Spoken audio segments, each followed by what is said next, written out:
Science इस time पे बहुत तगड़ी डिमांड है इसकी। मैंने जितनी भी अभी तक फील्ड बताई इसमें सबसे ज़्यादा इसी की डिमांड है। मैं कह रहा हूँ आजकल आप देख रहे हो AI से सारी चीज़ें हो रही हैं, इसमें आप वो चीज़ करोगे। हो गया भाई नीट, ठीक है, पेपर टफ आया, सबको पता है, बहुत दिक्कत हुई। अब क्या, अब अगले साल की तैयारी करनी है, ठीक है। तो सीधे पॉइंट पे आता हूँ।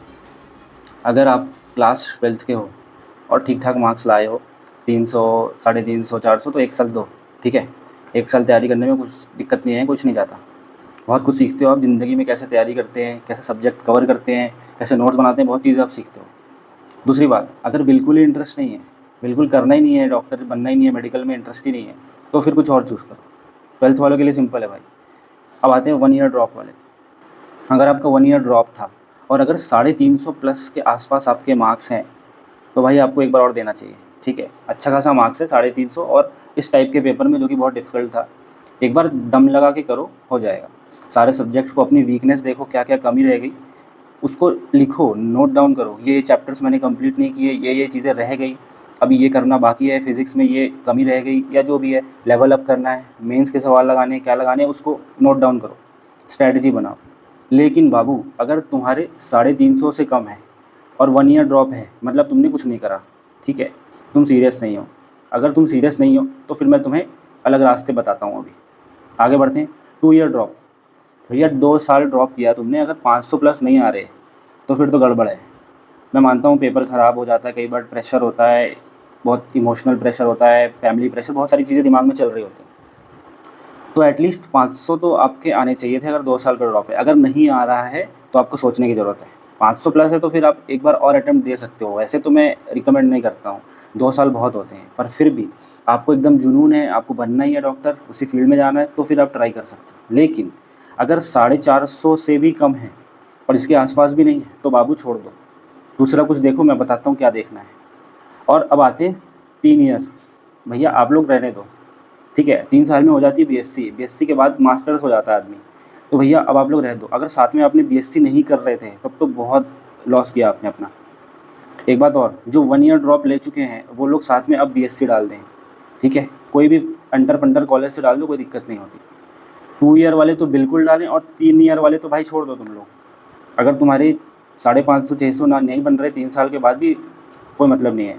तो उनके लिए मैं बताता हूँ रास्ते क्या हैं, आपको सब बता। तो सबसे पहले हम आते हैं अपने अलाइड हेल्थ फील्ड्स पे, ठीक है। तो क्या क्या रास्ते हैं जिनको अभी चेंज करना है अपना फील्ड, जिनको तैयारी करनी है बाबू, आपके लिए स्ट्रैटेजी अलग होगी। अभी उनके लिए मैं बात कर रहा हूँ जो अलग अपने फील्ड चेंज करना चाहते हैं, जो अब इस फील्ड में नहीं रहना चाहते, जिनको अदर ऑप्शन चाहिए। और मैं एक बात बता दूँ, बहुत अच्छे अच्छे फील्ड हैं, बहुत अच्छे अच्छे ऑप्शन है, ऐसा नहीं ज़िंदगी ख़त्म हो जाती है, बहुत सारी चीज़ें मौजूद हैं आपके लिए। आप BSc जनरल बायोलॉजी कर सकते हो, जनरल फील्ड में, जैसे अभी हम आगे बताएंगे इसके बारे में। मैं आगे BSc नर्सिंग कर सकते हो आप, नर्स खासतौर से लड़कियों के लिए ज़्यादा अच्छा होता है। नर्स फील्ड में जाके अपने हॉस्पिटल्स में लग सकते हो, कोई दिक्कत नहीं है।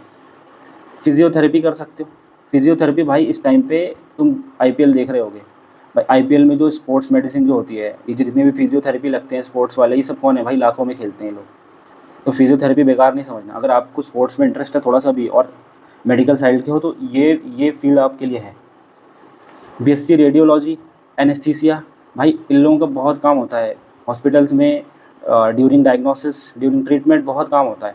और आपकी अच्छी खासी जो है जॉब भी लग जाती है हॉस्पिटल्स में, इंस्टीट्यूट्स में भी लग जाती है, कोई दिक्कत नहीं है। फिर दूसरे जो, अगर MBBS नहीं है तो BAMS अगर मिल रहा है, आयुर्वेदा करो, गवर्नमेंट की बहुत फंडिंग आ रही है आयुर्वेदा में, कोई दिक्कत नहीं है, ठीक है। साथ में होम्योपैथी, यूनानी, इसमें भी बहुत फंडिंग आ रही है गवर्नमेंट की, बहुत पैसा लगा रही है गवर्नमेंट, तो आप इसमें भी डॉक्टर बनोगे, कोई दिक्कत नहीं है। वेटनरी साइंस, भैया ऐसे ऐसे लोग हैं इस देश में जो अपने जानवर के इलाज में लाखों रुपए लगा देते हैं, ठीक है। अगर आपका क्लिनिक बढ़िया चल गया, आपने सेट कर लिया, तो पैसे बनाओगे। लैब टेक्नोलॉजी, ये भी बेकार फील्ड नहीं है। देश में बहुत सारी रिसर्च लैब्स हैं, बहुत सारे इंस्टीट्यूट्स हैं, इवन जो हॉस्पिटल्स हैं उनमें जो लैब है उसमें लैब टेक्नीशियन लगती है, जो सारी डायग्नोसिस करेगा, सारा प्रोटोकॉल फॉलो करता है, वो सारी चीज़ें इसमें आपको पढ़ाई जाती। अब आते हैं साइंस एंड रिसर्च पे। तो अगर आपको BSc करनी है और दिल लगा के करनी है और आपको आगे रिसर्च फील्ड का सोच के कर रहे हो, तो BSc बायोटेक्नोलॉजी बहुत सही है। साथ में इसके माइक्रोबायोलॉजी, जेनेटिक्स, ये स्पेशलाइज्ड फील्ड्स हैं। पर्टिकुलरली आपको उस फील्ड के आप स्पेशलाइज्ड पर्सन हो जाओगे और आगे इसमें मास्टर्स कर सकते हो, PhD रिसर्च कर सकते हो, या फॉरेन भी जा सकते हो। साथ में अगर जनरल लेके चलना है, UPSC वगैरह दिमाग में है, तो आप BSc लाइफ साइंस करो, जूलॉजी, बॉटनी लेके चलो, और कुछ अतरंगी फील्ड्स भी हैं, फिजियोलॉजी इस टाइप के भी फील्ड्स हैं। आप अगर डीपली इंटरेस्टेड हो उसमें तो जाओ। सबसे बेस्ट ऑप्शन मैं बताता हूँ इंटीग्रेटेड BSMS। भाई आइसर्स, IISc, नाइसर्स, इनके बारे में नहीं जानते हो तो जाके देखो, इनकी रैंकिंग देखो जाके तुम, ठीक है। IISc के बारे में तो नो डाउट तुमने ज़रूर सुना होगा। तो भाई टॉप इंस्टीट्यूट्स हैं ये सारे इंडिया के जो रिसर्च कराते हैं। इनमें इंटीग्रेटेड BSMS प्रोग्राम चलता है। 5 साल में BSc प्लस MSc दोनों की डिग्री मिल जाएगी तुम्हें। टॉप के साइंटिस्ट, टॉप के रिसर्चर्स आपको पढ़ाएंगे और आपको एक रिसर्च का इन्वायरमेंट का फील मिलेगा यहाँ पे। तो बहुत अच्छा प्रोग्राम है। अब आते हैं कुछ टेक्निकल फील्ड्स जो हैं यहाँ पे। तो BSc बायो इंजीनियरिंग, जिसको थोड़ी सी इंजीनियरिंग साइड से इंटरेस्ट है और बायो में भी इंटरेस्ट है, वो इसमें जा सकता है। जैसे कि डिवाइसेस बनाना, जैसे ग्लूकोज मॉनिटर होता है, कोरोना हुआ था तो SpO2 सब जानते हो, तो ये सारी डिवाइसेस बनाना, इंस्ट्रूमेंट्स बनाना।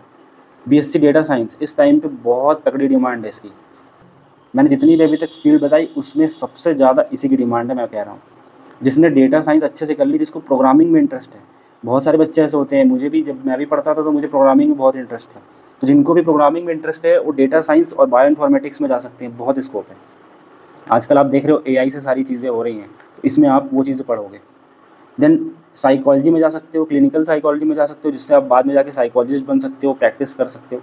ये सारी फील्ड भी है। B फार्मा बहुत ही अच्छा फील्ड है, फार्मेसी की फील्ड का है। आप इसमें हॉस्पिटल्स के साथ लगते हो, टॉप क्वालिटी के कंपनीज़ के साथ लगते हो।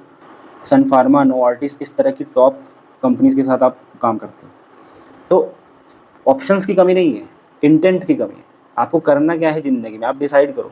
और वो 1 दिन 2 दिन में नहीं होगा। आपका नीट खराब हुआ, आपको फिर से नीट देना, मैंने बताया। अगर आप 12th क्लास के हो, आपको फिर से नीट देना है तो दो नीट। 1 साल का ड्रॉप था, फिर से देना है, कोई दिक्कत नहीं। 2 या 3 साल के हो तो सोचो भाई, अब क्या करना है ज़िंदगी में, तुम्हें सोचना पड़ेगा। अब नहीं तुम ऐसे बैठ सकते, और डिसाइड करो और उसमें आगे बढ़ो, उसमें अच्छा करो। कोई फील्ड ख़राब नहीं है, ज़िंदगी रुक नहीं जाती, एक एग्ज़ाम से ज़िंदगी ख़त्म नहीं हो जाती। बहुत एग्ज़ाम अभी दोगे, अभी पहला एग्ज़ाम हुआ है ज़िंदगी का, 20 एग्ज़ाम दोगे अभी। बहुत सारे क्लियर भी करोगे, बहुत सारे फेल भी होगे, यही लर्निंग है बेटा। वो कहावत है ना कि a piece of paper can not decide your future. सही बात है, बिल्कुल सही बात है। एक पेपर आपका डिसाइड नहीं करेगा कि आप ज़िंदगी में सफल हो कि नहीं हो। बहुत कुछ कर सकते हो। सो दिमाग से सोचो, आराम से टाइम लो, 1 हफ्ता, 2 हफ्ता, 1 महीना टाइम लो अपना। बात करो लोगों से जो भी इस फील्ड से जुड़े हुए हैं, अदर फील्ड से में जाना है, उससे बात करो कि कौन डॉक्टर है, उनसे बात करो, उनकी ज़िंदगी कैसी है। कोई बायोटेक्नोलॉजी रिसर्च में है, उससे बात करो, उसकी ज़िंदगी कैसी है। कोई BSc कर रहा है, उससे पूछो, सबसे बात करो, व्यूज़ इकट्ठा करो, अपने पॉइंट्स बनाओ और फिर डिसाइड करो। ठीक है, तो आपको थोड़ी क्लैरिटी मिली होगी, थोड़ा डिसीजन मेकिंग में आपको हेल्प मिलेगा। तो बस डिसाइड करो और लग जाओ।